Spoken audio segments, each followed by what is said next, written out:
दोस्तों, income tax department की तरफ से आया नया अपडेट। 1 अक्टूबर से लागू होने जा रहे हैं टैक्स के नए नियम। जानिए क्या कुछ हुआ बदलाव। लंबे समय से चली आ रही चर्चाओं को विराम देते हुए रिजर्व बैंक ऑफ इंडिया ने टैक्स कलेक्शन एट सोर्स की नई दरों को लागू करने का फैसला किया है। आइए जानते हैं इसके बारे में विस्तार से। दरअसल टैक्स कलेक्शन एट सोर्स या फिर TCS भारतीय नागरिकों की तरफ से विदेशों में पढ़ने, घूमने या फिर वहां निवेश किए गए किसी भी प्रकार के ट्रांजैक्शन पर लगने वाला टैक्स होता है। TCS के नियमों में हुए बदलाव अगले महीने 1 अक्टूबर 2023 से लागू किए जाएंगे। इन नियमों से विदेशों में किए जाने वाला किसी भी प्रकार का खर्च और ट्रांजैक्शन सीधे प्रभावित होगा। आइए जानते हैं किन किन उद्देश्यों पर कितना TCS लगेगा। अगर कोई व्यक्ति एक फाइनेंशियल ईयर के अंदर विदेश में बड़ी रकम खर्च करता है तो उस पर TCS लागू होगा। हालांकि इंटरनेशनल क्रेडिट कार्ड का उपयोग करने पर TCS नहीं लगेगा। Reserve Bank of India liberalised remittance scheme के तहत कोई भी व्यक्ति अगर एक साल में $2.5 लाख तक का अमाउंट विदेश भेज सकता है। नए नियमों के अनुसार 1 अक्टूबर से मेडिकल और एजुकेशन के अलावा किसी भी अन्य उद्देश्य के लिए 7 लाख रुपए से ज्यादा का अमाउंट भेजने पर 20% TCS लगेगा। अगर कोई व्यक्ति एजुकेशन के लिए विदेश पैसा भेजता है तो 7 लाख रुपए से कम के अमाउंट पर कोई TCS नहीं लगेगा।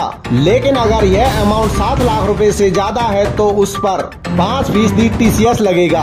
हालांकि अगर यह अमाउंट किसी अप्रूव फाइनेंशियल इंस्टीट्यूशन से लोन लिया गया है तो केवल 0.5% TCS ही लागू होगा। एजुकेशन की तरह मेडिकल एक्सपेंस पर भी 7 लाख रुपए तक कोई TCS नहीं लागू होगा। लेकिन अगर यह अमाउंट 7 लाख रुपए से ज्यादा है तो 5% TCS लागू होगा। टूर पैकेज पर TCS अगले महीने की पहली तारीख के बाद अगर कोई व्यक्ति 7 लाख रुपए से कम का फॉरेन टूर पैकेज खरीदता है तो उस पर 5% TCS लगेगा, जबकि 7 लाख रुपए से ज्यादा का टूर पैकेज खरीदने पर 20% TCS लागू होगा। इन्वेस्टमेंट पर TCS अगर कोई व्यक्ति एक फाइनेंशियल ईयर में विदेशी stock, mutual fund, crypto currency या प्रॉपर्टी में 7 लाख रुपए से ज्यादा का इन्वेस्टमेंट करता है तो उस अमाउंट पर 20% TCS लागू होगा। हालांकि विदेशी स्टॉक एक्सपोजर वाले घरेलू म्यूचुअल फंड पर कोई TCS नहीं लगेगा।